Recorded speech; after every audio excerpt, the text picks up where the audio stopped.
안녕하세요. 김동섭입니다. 7월 9일 아침 시황 하도록 하겠습니다. 오늘 새벽에 끝난 미국 시장은 하락 마감했습니다. 하락은 마감했지만 사실은 낙폭을 많이 줄이고 끝났습니다. 미국 시장의 핵심 이슈는 두 가지였다고 봅니다. 델타 변이하고 신규 실업 청구 건수. 델타 변이 때문에 하락을 했는데 신규 실업 청구 건수 때문에 올라온 것으로 낙폭을 줄인 것으로 좀 판단이 쓰고 있는데요. 일단 델타 변이가 세계적으로 다시 또 화두가 되고 있는 건 사실이고요. 이거로 인해서 여러 가지 시장의 변화가 좀 나타나고 있는데요. 일단 미국 시장 같은 경우는 델타 변이 영향으로 좀 주가가 좀 빠졌다고 봅니다. 이 델타 변이가 확산세가 굉장히 빠르다고 하죠. 지난번 첫 번째 델타 변이 나왔을 때 뉴스가 뭐였냐면 10초만 옆에 같이 있어도 확산이 된다. 이게 호흡으로 되지만 마스크를 하고 있어도 옆에 걸린 사람이 같이 있다가 혹시라도 뭐 몸에 붙어서 있다가 마스크 벗었을 때 뭐 입이나 코로 가지게 되면 바로 변이 되는, 확산이 되는 거겠죠. 굉장히 확산세가 빠른 것 같습니다. 이것 때문에 이제 미국 경제 회복 속도가에 대해서 이제 불확실성이 뭐 생기는 거 아니냐 해가지고 사실 주가가 확 뺐었어요. 확 뺐었는데 낙폭을 줄였죠. 근데 어저께 이슈 중에 하나는 일본 정부가 또 한 달간 긴급 사태를 발효를 했는데 이게 네 번째입니다. 미국이 24개 주에서 델타 변이 확진자가 약 10% 정도 증가했다고 합니다. 최소라고 합니다. 최소. 그러니까 계속해서 늘고 있는 그런 상황이라고 보시면 될 것 같고요. 그 과정 속에서 이제 신규 실업 청구 건수가 37만 3천 건이 나왔습니다. 시장 예상치가 35만 명이었죠. 그러니까 이게 만약에 신규 실업 청구 건수가 더 줄었다면 오늘 주가가 엄청 빠졌을지도 모르겠습니다. 근데 신규 실업 건수가 증가함으로 인해서 뭐 테이퍼링이 좀 늦어질 것 같다, 뭐 이런 분위기 형성하는 것 같습니다. 사실은 테이퍼링이 할 수 있는 시기는 제한돼 있습니다. 제한돼 있는데 자꾸 이걸 가지고 시장에서 양적 완화가 좀 더 유지될 거라는 그 분위기로 시장을 유도하는 그런 과정 정도로 해석하시는 게 맞을 거다, 이렇게 보시면 될 것 같고요. 델타 변이 때문에 화이자에서 부스터샷을 개발 중이랍니다. 이게 뭐냐면 추가 접종을 통해서 지금 백신 접종을 했는데도 계속 뚫리고 있어요. 영국 같은 경우는 하루에 6만 명 정도 감염이 된다고 하더라고요. 그러니까 이런 부분들을 막겠다, 뭐 이런 생각을 하는 것 같은데요. 글쎄요, 뭐 어떻게 될지 좀 봐야 되겠지만 쉽지 않을 수 있다, 뭐 이 생각도 해봐야 될 것 같다, 보시면 될 것 같고요. 자, 기술적으로 좀 보면 일단 시장 전체로 보면 어저께 독일하고 프랑스가 난리 났었죠. 한 2% 정도 빠졌었고요. 홍콩도 2.8% 정도 빠졌었습니다. 그래서 어저께 다우하고 나스닥이 하락을 하다가 돌렸는데요. 차트를 좀 보시면 다우 같은 경우에는 어저께 장중에요 1.5% 정도 빠졌었어요. 그러니까 딱 절반 돌린 거예요. 절반. 1.5% 빠졌었고요. 0.75%니까 딱 절반 돌렸습니다. 그래서 일단은 하락을 하려다가 좀 멈추는 상황이죠. 좀 확대해서 볼까요? 일봉입니다. 그래서 이 모습이었고, 후행스팬은 캔들하로 진입을 했고요. 주봉 상태의 모습을 보시면은 5주선 깨려다 말았습니다. 그래서 오늘이 금요일이잖아요. 미국 시장 하루 더 있으니까 한 번 더 확인해 볼 필요성이 있다라고 보시면 될 것 같고요. 나스닥도 볼까요? 나스닥도 보시면 어제 일봉으로 보면 장중한테 거의 2% 빠졌던 것 같아요. 2% 2% 빠졌다가 낙폭을 줄여서 0.7%로 끝났습니다. 그러니까 저점 매수가 있었다, 뭐 이런 생각도 할 수 있지만, 있을 수 있지만 신규 실업 청구 건수가 상당한 영향을 좀 미쳤다 정도로 해석을 해야 되지 않을까, 이렇게 판단을 쓰고 있습니다. 주봉상으로 보시면 뭐 큰 변화는 없습니다.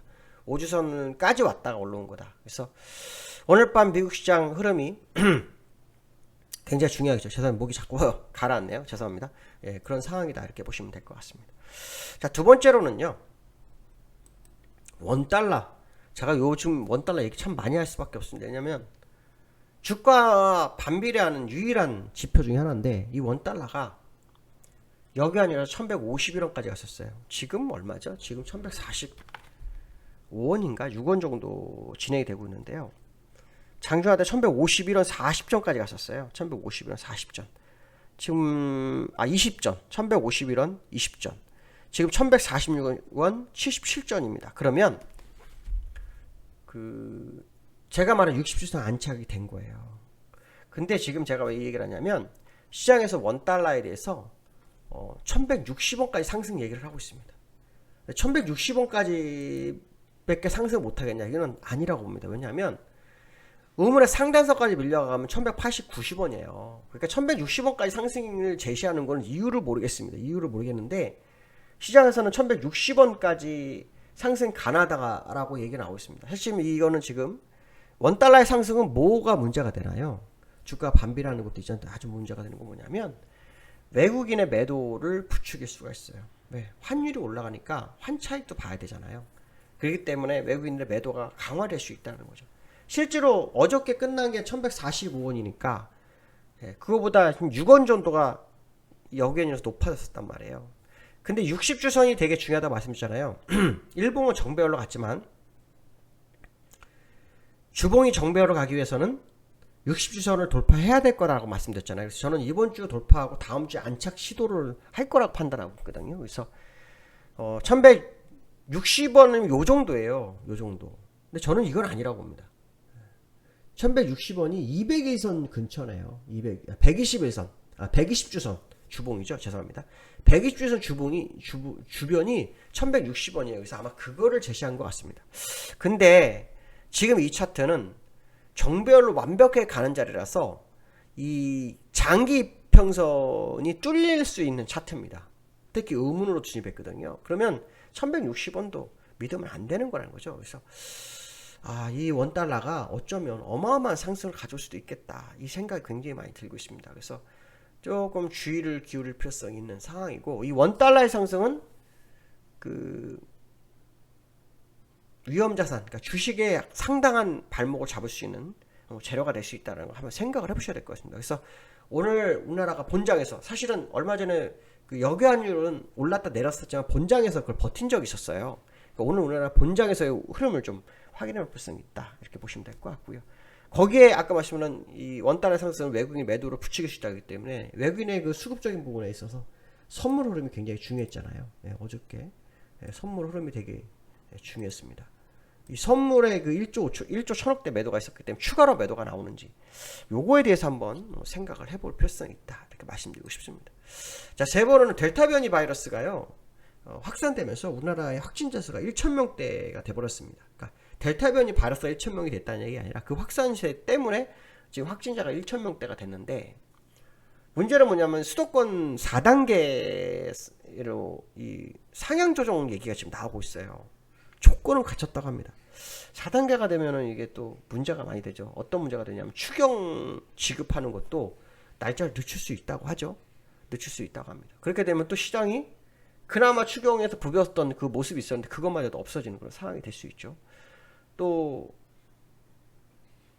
경제가 약간 주춤할 수도 있죠. 왜냐하면 모임 숫자가 3명으로 줄어든다고 합니다. 3인. 지금 5인까지 했다가 이걸 늘리냐 마냐 했는데 갑자기 3인을 가보십시오. 그동안 매출 오르는 거 매출이 올라갈 수가 없습니다. 그러니까 상당히 좀 어려운 상황이 되고 있다. 이 델타 변이 때문에 상황이 악화되면 이달 만에 2140명까지 1일 기준 2140명까지 확진 가능성이 있다, 이런 얘기가 나오고 있는데요. 어쨌든 이달이 굉장히 델타 변이로서 굉장히 중요한 상황이 닥쳐 있다. 화이자라든가 모더라든가 이런 데서 부스터샷이라든가 따로는 어떤 접종을 좀 빨리 마련하지 않는다면 시장이 또다시 안정을 취하는 게 쉽지 않을 수 있다는 거죠. 제가 한번 이런 얘기를 했을 거예요. 코로나로 인해서 악재로 주가가 빠졌는데 보통 악재는 한 번 적용해 여러 번 적용했는데 이번에는 한 번밖에 적용 안 됐었던 것 같다. 한 번 더 적용돼도 할 말이 없을 것 같다, 이런 얘기를 했었는데 지금 델타 변이가 어쩌면 그거일 수도 있겠다는 생각이 좀 들긴 합니다. 물론 아무도 알 수는 없는 거죠. 그러나 분명한 것은 뭐냐면 현재 진행형이라는 거, 그 자체를 한번 생각할 필요성이 있지 않을까, 이렇게 말씀드릴 수 있을 것 같습니다. 자, 오늘 여기까지 하겠습니다. 네, 감사합니다.